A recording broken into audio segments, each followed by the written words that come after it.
araw sa inyong lahat. Bago natin simulan ang ating kwento, ako nga pala, si Don Romantico ng Lover's Story. Maaari po kayong magbigay rin ng payo sa ating letter sender o kaya naman ay may gusto kayong ipa-shoutout sa mga taong mahal nyo sa buhay at maririnig nyo ito sa hulihan ng sulat na ating babasahin sa susunod nating kwento. Magandang araw po sa inyo, Kuya Don, at sa lahat ng mga karomantiko na nakikinig at sumusubaybay na inyong nakaka-inlove at nakapagbibigay pag-asang programa. Nais ko din po ibahagi ang aking kakaibang karanasan sa pag-ibig. Itago nyo na lang ako sa pangalang Pauline. Nagsimula ang aking makulay na pag-ibig sa edad na 18. Halos patapos na ang taon sa aking kursong kinukuhang computer secretarial. Mahirap lang kami, Kuya Don, kaya ginagapang na aking mga magulang ang aking pag-aaral kahit ito ay vocational lamang. Magsasaka ang aking mga magulang at may dalawa pa akong kapatid na nag-aaral. Dahil sa ako ang panganay, Kuya Don, ay danas ko rin ang hirap sa mga gawain sa bukid. Kaya di ko na makuhang bumarkada sa aking mga kamag-aral. Subalit, meron naman mga nandiligaw sa akin at sa doon ang aking kababata at kabarangay na tawagan lang natin siyang Miguel o Migs. Pareho kami ng school ang pinapasukan ni Migs at Marine Transportation o Seaman ang kursong kanyang kinukuha. At dahil sa isang baryo lang kami nakatira, Kuya Don, malimit magkasabay kaming umuwi ng bahay. Magsasaka din ang mga magulang ni Biggs na kapitan ng aming barangay. May pasayaw nga pala sa darating na Sabado. Pwede ba kitang maimbitihan? Ikaw ang magiging partner ko. Ang pagtatanong ng binatang si Mig sa dalagang si Pauline. Ay, baka di ako payagan nila, Itay. Salamat na lang. Hindi, ipagpapaalam kita sa kanila. At ako mismo ang susundo at magbabalik sa iyo sa bahay. Ang saad ng binatang si Migs. Kaya kinabukasan, paggaling nila sa eskwela, ay sumama siya sa bahay ng dalaga upang ipagpaalam sa mga magulang nito. At nagkataon naman na andun din ang mga magulang ni Pauline na abala sa pagkukumpuni ng kubota na ginagamit sa pagsasaka. Maano po, Tay? Saad ng dalaga. Magandang hapon po, Mang Celso, ang tatay ni Pauline. Napatingin ang kanyang itay sa kanyang anak at mabilis namang nagsalita ang binata. Mang Celso, pwede ko po bang maimbitihan si Pauline sa darating na Sabado? Sa pasayaw po sa barangay? Ang saad ng binata. Si Pauline ang tanongin mo kung gusto niyo ba? Napangiti si Pauline na ang kahulugan ng pagpayag ng dalaga. Mang Celso, susunduin ko po siya at hihatid sa bahay. Salamat po, Mang Celso. Ang masayang tugon ng binata. Magkape ka muna, iho. Ay, di na po, salamat po. Pauwi na ko, Pauline. Hindi maitago ang saya ng binata. Araw ng pasayaw ay maagang sinundo ng binata ang kanyang kaibigang si Pauline. Pauline, anak, may bisita ka. Andito si Migs. Magandang gabi po, Aling Marina. Ang pagbati ng binata na ina ni Pauline. Lumabas si Pauline sa kwarto at parang napako ang binata sa kanyang kinuupuan. Ang ganda ng dalaga ang bumighay sa binatang si Migs sa simpleng kasuotan nito. Nay, alis na po kami, pamamaalam ng dalaga sa kanyang ina. Naging masaya ang pagdaraos ng sayawan sa kanilang barangay. Dahil nga matagal na magkaibigan si Migs at Pauline, ay palagay na ang loob ng dalaga sa binata. Hinatid niya ang dalaga sa bahay nila at nagpasalamat ang binata sa mga magulang ng dalaga na nooy nagising sa pagkatok at pagtawag ng dalaga. Nakauwi na din si Mig sa kanilang bahay at di pa rin maalis ang mga ngiti nito na may halong kilig at ilang beses niya ding naisayaw ng sweet ang dalaga. Halos ayaw niya na matapos ang gabi na yon kasi halos yakap niya na ang dalaga. Amoy ng kulon at pulbos ang naiwan sa kanyang katawan na inaamoy-amoy niya pa hanggang sa nakatulugan niya na. Dumaan ng ilang araw at linggo, sila kapwa ay nakapagtapos na ng kanilang kursong kinuha. Masaya ang dalawa na nooy magkasintahan na di naman tutol ang mga magulang ni Pauline basta't makatapos lang siya ng pag-aaral. Pag may mga okasyon sa bahay nila Migs, si Pauline ay andoon na tumutulong sa pag-aasikaso sa mga paghahanda at sa mga gawaing bahay. Kaya kilala siya at gustong-gusto siya ng mga pamilya ni Migs. Iba ang turing nila sa dalaga. Migs, ipagbalot mo ng ulam si Pauline at may mauwi siya sa kanila. Ang saad ng utos ng inay ni Migs. Lumipas ang ilang buwan, nakapasok na ng trabaho si Pauline sa isang factory sa Subic, sa isang Japanese company, at doon na din siya ng upahan dahil laging oti-oti ang kumpanya at nahihirapan na siyang umuwi sa kanila sa Tarlac. Samantalang si Migs ay mag-o-OJT na sa barko sa susunod na araw. Sinundo niya ang dalaga sa kanyang trabaho at siya'y magpapaalam muna dahil sa kanyang OJT sa barko. Sa simbahan sila tumuloy upang manalangin. At pagkatapos ay napunta sila sa isang restaurant na di kalayuan sa pinangungupahang bahay ng dalaga. Mag-o-OJT na ako sa darating na linggo. 10 to 12 days siguro kami sa barko bago kami makabalik dito sa Manila. Manila to Cagayan de Oro kasi ang OJT ng binata. At titigil din sila ng ilang araw doon bago bumalik ng Manila.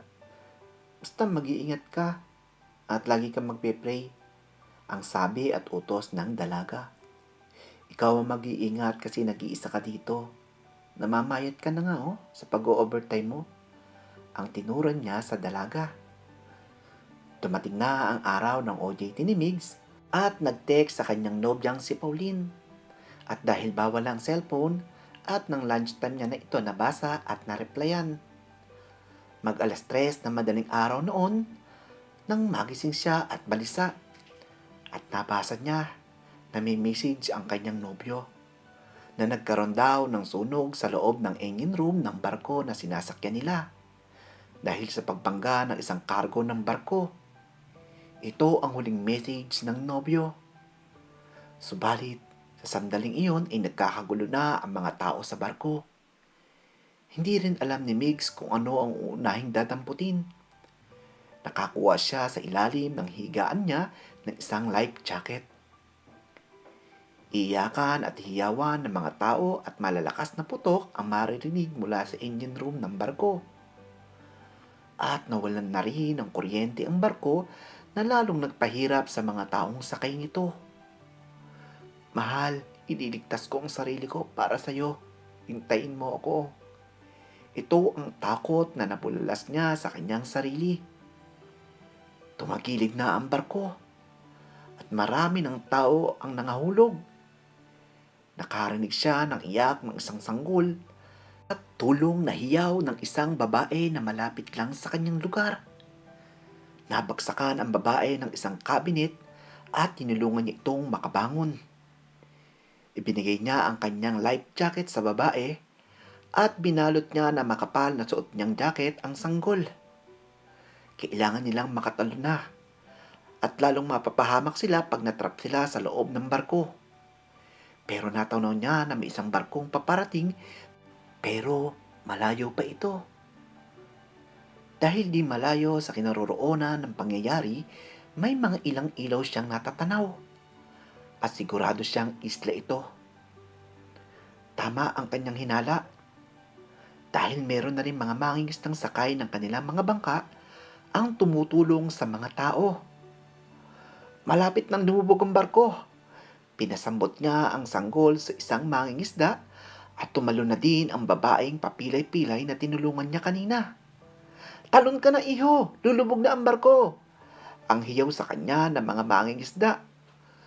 Tumagilid ng bahagya ang barko dahil sa laki na ng tubig na lumalamon dito ay nadulas siya mula sa kinatatayuan niya. Tumama ang kanyang ulo sa isang matigas na bagay sa loob ng barko at dumausdos siya ng tuluyan hanggang sa nahulog na siya sa dagat. Di na nakatulog ang dalaga sa pangamba sa kanyang nobyo at di rin siya nakapasok sa trabaho sa kaiintay ng text o tawag mula sa kanyang nobyo. Pagdating ng umaga ay balita na nga ito sa TV. radyo at maging sa pahayagan. Inaabangan niya ang mga pangalan ng survivor ng barko, ngunit wala si Mix doon. Ganon din sa ilang pasaherong nasawi, wala ang pangalan ni Migs. Ayaw niya na mapasama ang pangalan ng nobyo dahil di niya kakayanin ito. Subalit, lumipas ang linggo at buwan, walang Miguel de los Santos sa dalawang listahan. Diyos ko po, ina po ang bahala kay Migs. Laking katanungan kung nasaan ngayon ang Migs. Kahit ang pamilya nito ay wala ding balita sa nangyayari sa binata. Walang araw at gabi na naaalala ni Pauline si Migs. Pero di niya pwede itali sa isipan niya ito. Kailangan niya na mag-move on dahil may trabaho siya at pamilyang sinusuportahan. Lumipas ang taon na padala ng Japan si Pauline ng kanilang kumpanya. Ginusto niya rin makalabas ng bansa para kahit papaano maging busy. Makalimutan niya pansamantala ang nobyo na hanggang ngayon ay wala pa ding balita. Lalo siya nalungkot nang nasa Japan na siya, pero kailangan niyang paglabanan ng homesick. Nagkaroon siya ng kaibigan si Akiro. Si Akiro ay halos kaidarin niya lang. Nakapanirahan siya sa Pilipinas habang siya ay nag-aaral ng kolehiyo dito. Dahil ang ina niya ay isang Pinay, pero hiwalay na ito sa kanyang amang Hapones. Siya ang plant manager ng kumpanya. Dahil bihasa sa Tagalog si Akiro, kaya madali niya itong naging kaibigan. Kahit paano, sa pakikipagkaibigan niya sa Hapon ay nabawasan ang kanyang pangungulila sa nobyo. Pero mayroong ugali ang Hapon na kagaya ni Migs. Kalog at sweet, madalas na lagi nag-aalala sa kanya. Hindi mahirap pakibagayan si Akiro. Dumaan ang ilang pang taon, ay mas naging higit pa ang pakikipagkaibigan nila, pero andun pa din sa puso niya ang nagmantsang pangalang Migs. Minsan isang gabi hinatid siya ni Akiro sa tinutuluyang bahay at di inaasahang nagtapat ang binata ng kanyang saloobin. Dahil dalaga naman siya at walang masama makipag-boyfriend at ilang taon na rin naman ang nakalipas, siguro time na din para palayain ko ang sarili ko sa mapait na alaala ng kahapon. Ang tanging nasambit niya sa sarili niya. Dumaan pa ang ilang buwan ay natapos niya na ang contract niya sa Japan at pabalik na siya ng Pilipinas. Bago siya umuwi ay may sorpresa ang kanyang nobyong Hapon. Lumuhod ito at inabot ang singsing. Will you marry me, Pauline? Di niya masagot ang binitawang kataga ng binata, kundi inakap niya lang ito. May time para dyan. Yun lang ang tanging nasabi niya. Hanggang sa makabalik na siya ng Pilipinas at makabalik sa trabaho. Muling dumaan ang araw, linggo at buwan ay muling pinadala ng kumpanya si Akiro sa Pilipinas. Naging masaya ang kanilang pagsasama at sa muli, nag-propose ng kasal ang binata. Sa pagkakataong ito, ay di niya matanggihan at tanging-tango ang kanyang nasagot. Nagkaroon na ng araw ang kanilang pagpapakasal. Bago sumapit ang kanilang kasal, ay may kung anong pangyayari ang dumating sa buhay niya. Kilala niya ang boses na yun. Ilang taon na rin niyang dinadinig ito. Kausap ng kanyang mga magulang, patakbo siyang lumabas ng kwarto. At nakita niya ang dating niyang kasintahan, si Migs. Medyo umitim ito at lumaki ang katawan. Magkahalong tuwa at pagtataka ang nararamdaman niya. Kumusta ka, Pauline? Ang bulalas ng binata. Akala mo patay na ako, no? Ang pagbibiro nito. Tumulo ang luha ng dalaga. Tumakbo siyang yumakap sa dating nobyo. Ano ang nangyari? Bakit ngayon ka lang? Abot-abot ang pagtatanong niya kasabay ng kanyang pagluha. Mahabang istorya. Nabangga ng isang barkong tanker ang barko na sinasakyan namin. Tumama sa matigas na bagay sa loob ng barko ang ulo ko at tuluyan na akong nilamon ng dagat. Nawala ako sa katinuan. Sa lakas ng alon, napadpad ako sa isang isla na malayo sa kabihasnan. Wala kahit ano, kuryente o signal. Di ko alam kung sino ako. Kinukup ako ng nakapulot sa akin sa dalampasigan. Natagalan ang pagbalik ng aking memorya at nang bumalik na aking memorya ay ilang taon na pala ang nakakaraan. Dagdag mo pa ang magdadala sa akin sa kabihasnan. At pasalamat ako sa Diyos, may napadpad na nasirang barko dahil sa malakas na bagyo.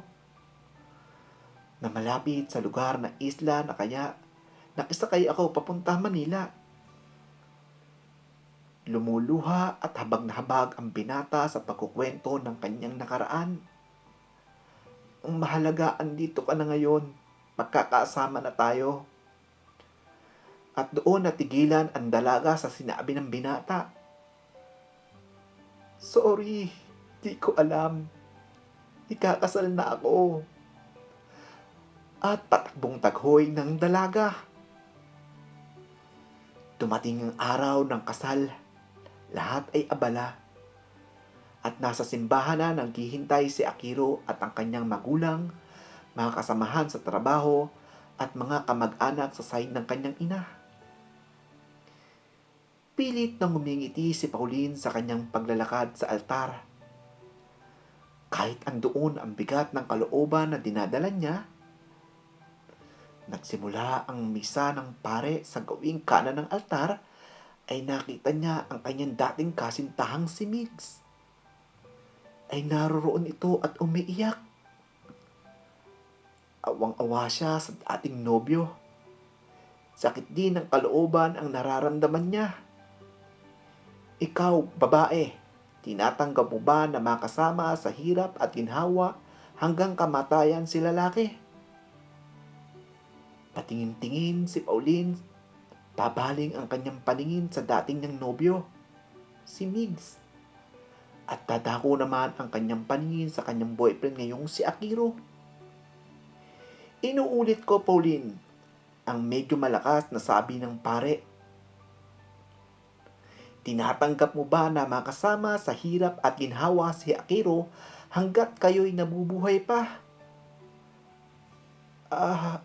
Opo, Pader. Ang wala sa sariling bigkas ng dalagang si Pauline.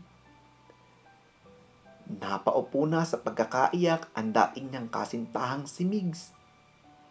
Napatuloy pa din ang pagluha. Dahil ang taong mahal niya ngayon ay ikakasal na.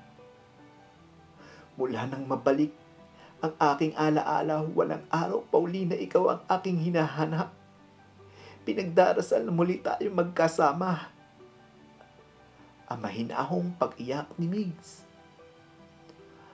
Akiro, tinatanggap mo ba na makasama sa hirap at ginhawa si Pauline hanggang sa kamatayan? Lumuluha na si Pauline sa pagkakataong ito.